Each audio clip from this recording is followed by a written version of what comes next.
Wheel of John are the show for readers who say, forget KFC, I want KFGB.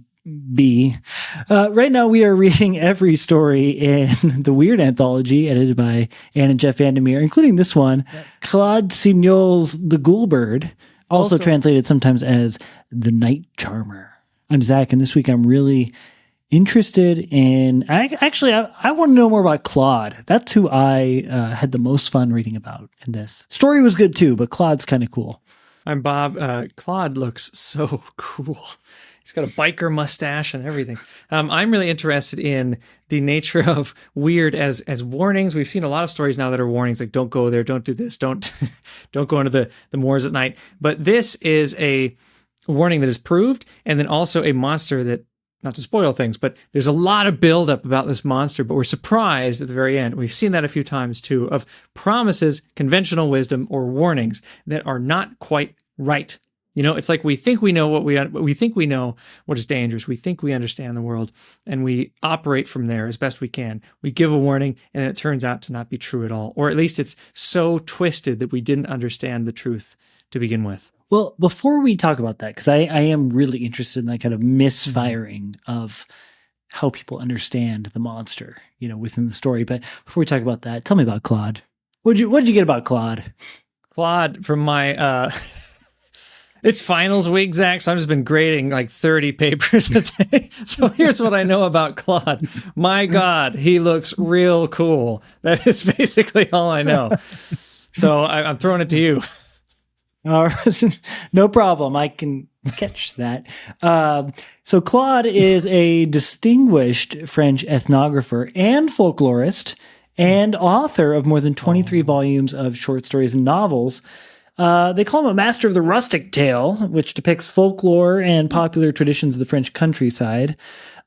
His work, as best as I can tell, isn't really that often translated into English. And I kind of suspect that, you know, based off of the large volume of stories that he's written and the actual sparsity of what has actually been translated, that we're really only getting a sliver of his work. But that's just kind of neither here nor there. I mean, I think, you know, of 23 volumes of short stories and novels, we have 8 short stories that have been translated in one kind of weird collection. Oh, wow.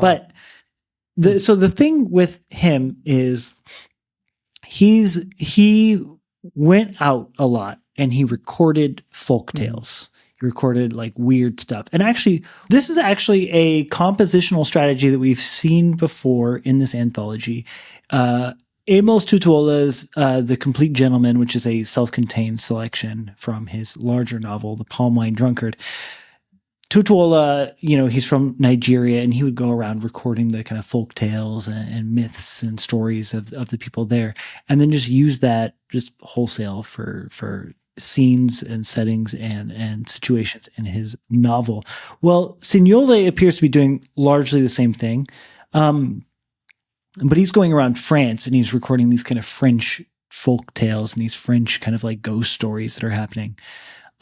So based off of some research that Matthew Rattino did, he looked at a bunch of scholarship surrounding Seignolle's work, and he found that critics feel like Seignolle is kind of doing two things in his oeuvre. He's either telling you the folklore straight, just how it is, or he's retelling that folklore with the tropes of Gothic and supernatural horror cranked up to 10. And I think that this story right here is an example of the latter. This feels very Gothic to me. It doesn't feel like it's coming out of the mouth of, you know, like a farmer, you know. It feels like something out of a novel.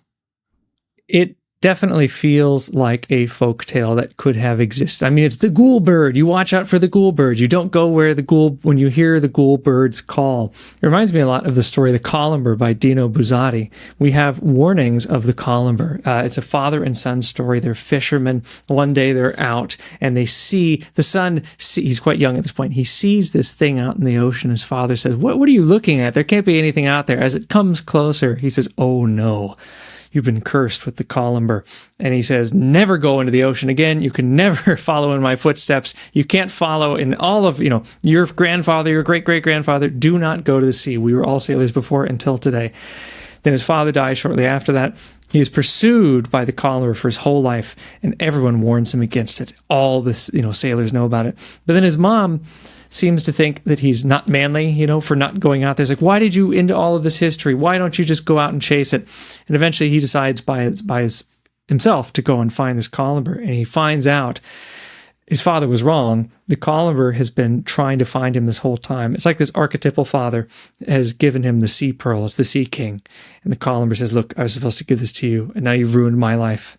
You ruined your own life. Here, the Ghoulbird, the narrator doubts it completely. Even though he is studying all these birds, he knows so much about birds because he's working with people who are studying birds, and they find all of these warnings about the Ghoulbird. He doesn't believe it at all. And he's out with someone. They're out getting closer to this marsh, to this area where you might hear a Ghoulbird call. And he says, what a pity that this fabled Ghoulbird of yours is only a legend. Otherwise, I would have listened to its song and applauded with enthusiasm. But then the guy he's with just gets really scared. And all the pleasure in his face drops out of his face. And he says, never, ever make such a wish, sir, he breathed out, particularly not under a full moon. It's the kind of night the creature would choose to lead us to our deaths. Classic horror trope of being warned by a person beforehand, a warning unheeded, I guess, as it were. We need to start coming up with like a name for this kind of like branch of weird stories, the like mythic Pokemon style weird story. You know what I mean? Like Columber is one and this is the other. The kind of like story that there's folklore about within the universe of the story. Everyone knows about, but no one knows if it's real. And then the character finally encounters it. Yes, the Laprasian tale. Wait, like Lapras? That's not mythic, is it? Oh, yes. Semi-mythic. It's pretty rare. All right. I was thinking Zapdos. Lugian. Yeah, Lugian tale. Good, yes. Laprasian. You're right to call out the fact that both in Columber and this, it's just a big misunderstanding, Everyone thinks that these kind of legendary beasts are doing something, but actually the beast is doing something completely different. In this one, everyone says, oh, this bird, you call it, and it pulls you out of bed, basically. You wander into the woods where it kind of has its way with you, and, it pulls you into the swamp. But as we come to find out, no, the bird is the only thing protecting you from some deeper, darker, more antediluvian thing, this swamp creature entity, which itself is the actual lure, and the Ghoulbird is what is trying to warn you against its spell. It's an interesting idea, and I think it's like a fun twist. It's a fun twist in the sense that like our expectations are subverted. But I don't want to harp on this too much, but it is a very literary twist. Like this doesn't seem like the kind of twist you would get from a folktale. You know what I mean? Maybe. I mean, if you don't listen to the animal, you're always doomed in a fairy tale. And this is misinterpreting the animal. The animal's trying to get you out of there. But maybe it is different. It's a very artful twist. It's also an artful twist when you go and confront that terrible thing in the marsh. So yes, it is luring you there. The Ghoulbird is calling, saying like, no, don't come here. don't come here. Then when he goes and he looks into it, it feels very much like Genius Loci, looking in Genius Loci, almost like a face is forming in nature to stare back at you. It's the face of evil again, because when he looks in, he says, I glimpsed two greenish and fleeting glows. An illusion? A reflection of my fear? No, those glowing spots were eyes. So it is that evil face living underneath something. It's also like on the other side of the mountain, the giant blue eye looking up from the pool of blood inside the volcano. Can't believe that's a real piece of a story, but yes. Yeah. Blood, blue eye. It is strange. It's the same idea. Like nature's really angry. Nature doesn't care. Something about some old thing in the very depths that has been there far too long, waiting for you, drawing you in. Again, the spirit of the place, the Genius Loci. It is, as described here, a invisible, ravenous monster survivor of the times when dark powers ruled over the subtlest forms. It is a very weird monster. I love that you connected it to the genius loci. The swamp monster itself fits the bill 100%, but it is also a bait and switch on the bird itself, because he's visiting this lodge, and the lodge is a kind of, how would we describe this? Like, it's a birding lodge. Maybe it's just the best way to sum it up. There's stuffed local birds everywhere, and there's all these different species. The interesting thing about our first monster of the week is that you never know when you got the real Ghoulbird, because it metamorphosizes from species to species. As they say in the story, its appearance was not at first frightening, and it could look like any common bird, but shifted continuously from one species to the next to fool its victims. So, like, you can imagine, like, one day it appears to you as a mockingjay, and then the next it's an owl. But the thing that they all share is some element of their call. And for a place whose entire reason, I guess, a lodge, for their reason for existence is for the display of these birds, the hunting and capturing and categorizing of these birds, for the spirit of the place to be one specific, I guess, like spirit of a bird that metamorphosizes from body to body to body of different birds. I felt like that was very poetic, very, very, like, it was thematically rich, I guess I would say. I enjoyed that part. This is one of my favorite parts, and it really has me wondering about this kind of anxiety, like as a fuel for weird fiction or a fuel for weird horror. He is learning about birds. He's not the bird expert, but he's around bird experts, and he's learning all these birds. And there is that rumor that, well, there's the legend that the Ghoulbird changes bird to bird to bird. It's in this disguise. Why not other animals? Why is it always a different bird? And as he's learning, he says, he started to know each one. The dread fowl of Normandy, owl fear of Andrenaise, the shrike death of Brittany, or what is this one? The tufted screamers of Limousin. When you are taxonomizing or putting all of these things in their place, putting them in their box, I wonder, does there start to be kind of an anxiety of like, I'm really understanding something here. I'm really understanding birdness, by seeing bird after bird after bird. Am I getting closer to the real bird itself? And that anxiety, I feel like, of something creeping up on you, or like something is looking back at you from all of these different examples, object A, object B, object C, object D. It's like there's eyes behind each one, and we start to fear them. And I wonder if that is the kind of the red herring here, Zach. There's a crow behind me, but red herring here is the bird itself. And what you should actually be fearing is something antediluvian. Like you said, it's that thing that's at the bottom of the swamp, which has a great name. What is it called? I think ox gobbler or gobbler ox. Gobble ox. A gobble ox. That's what it is. Yeah. Gobble ox. Yeah, gobble ox. They really telegraph what the thing does. Talk about nominative determinism right there. Any place called Gobble Ox must be swallowing something quite large. There's quite a large monster mouth here. But this fear, whatever it is, maybe it's just my strange interpretation of this, but this observing all these birds, starting to figure them out, the fear there makes me kind of feel a renewal of the weird, because we think that our fear is the fear of the concept, or the fear of mapping things out too much, or the fear of finally finding the thing in itself. And it's far worse than we thought it was.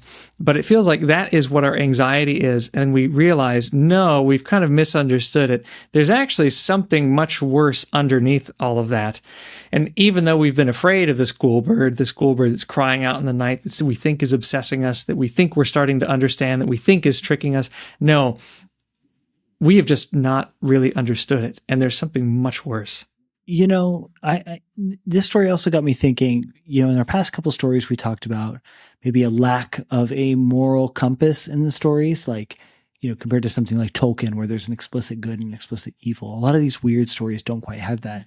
But I think the symbols of like the bird versus the swamp is actually very Greek, very, very classical, in the sense of like the bird is viewed as something that is closer to God. Our soul is supposed to have wings. Birds fly high, and people were using birds to like fortune tell, to get prophecies from the gods because, they're higher up in the air. So therefore, in some sense, closer to them. So, ornithomancy, where you look at the patterns of birds in the sky and you try to divine the will of the gods. But, counter that to the opposite pole in this story, which is a swamp. And, for many Greeks, especially in late antiquity, there's this idea that the material world is evil, but while the spiritual world is good. So, birds being an obvious symbol of the spiritual world. But what could be a better symbol of the material world than a swamp? I can't think of anything more funky and matter filled than a swamp. I don't know. This is kind of spitballing here, but I feel like we're operating on some very ingrained symbols. You know what I mean? Swamps are not, the ocean is always what we think of the unconscious, but swamp is murky. We don't know how deep down it goes. We don't even know what's under there. Things crawl out of the swamp and change. It's like changelings. It's not just an alligator that comes out of the swamp. It's like an alligator that could change into something else. That seems to fit with these birds changing a lot too. But living here in Taiwan, I see a lot of white cranes, and the crane is saving, not a lot, but when you see one, you do notice it. It just kind of rents your whole, it like splits the sky, sort of. You're just walking around and suddenly you see a crane take off. It's all you can pay attention to for a moment. And you really see that crane, and it kind of puts a different perspective on your life at that moment, just because you're caught there. And I think there's something nice about this story, that it's a crane too that is coming to save you, keep pushing you away, trying to snap you out of this kind of, the swamp is like a siren, right? It's singing to you and drawing you closer and closer and closer, taking away your humanity step by step to where you no longer think about anything else. It's a true obsession. And then when the crane jumps up, pushes you out, it feels like that same kind of, I'm no longer caught in whatever I'm thinking about. I'm no longer obsessed with whatever I'm just locked into. I'm suddenly broken out, and that crane's going to save me. It also seems significant that the swamp itself calls out to you in your dreams.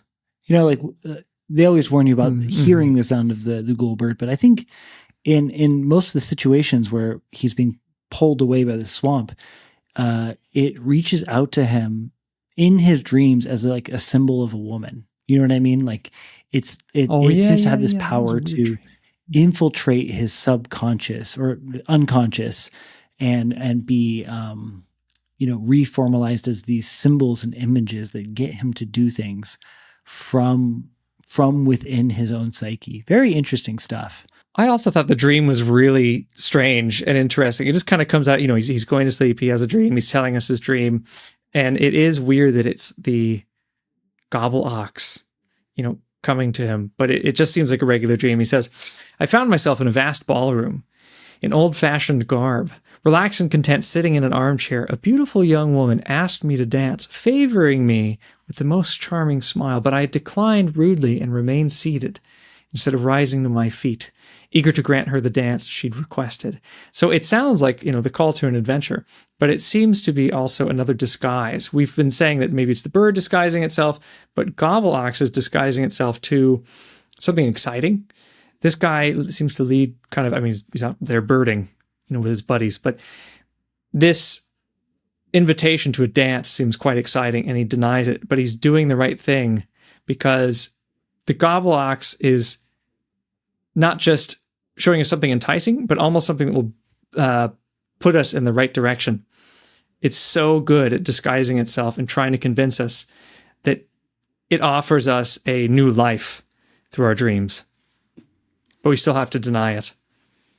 Yeah. And I really like this idea of the call to adventure.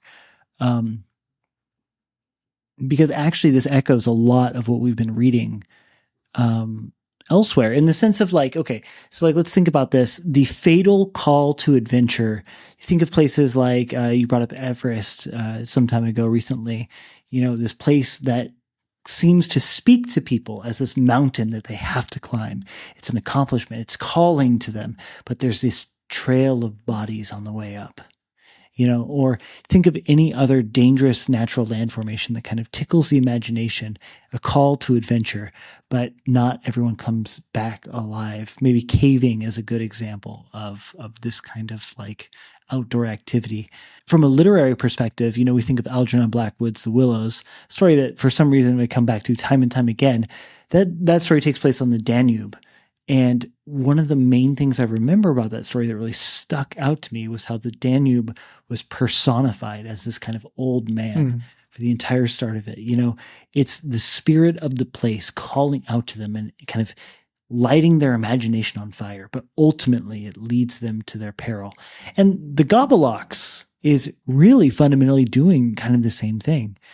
Even if it's not explicit here, I can't help but get the feeling that the swamp is saying, like, come explore me, come see what the swamp is like. But then once it lures you in through fantasy of adventure, you get gobbled, like the name says. Yes, it's communicating to you, and it just makes me think about the weird kind of changing the call to adventure, because this kind of dream is definitely like, yeah, go for it. This is really exciting. You should definitely do this adventure. But it's so good at tricking you into believing that it's a good adventure and you might fall for it. It shows kind of a danger of a spiritual thing or a esoteric or kind of supernatural thing.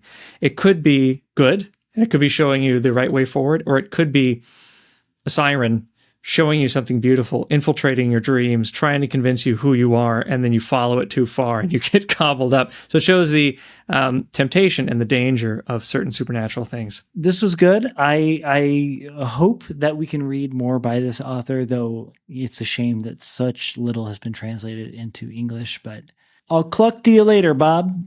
Sacre music!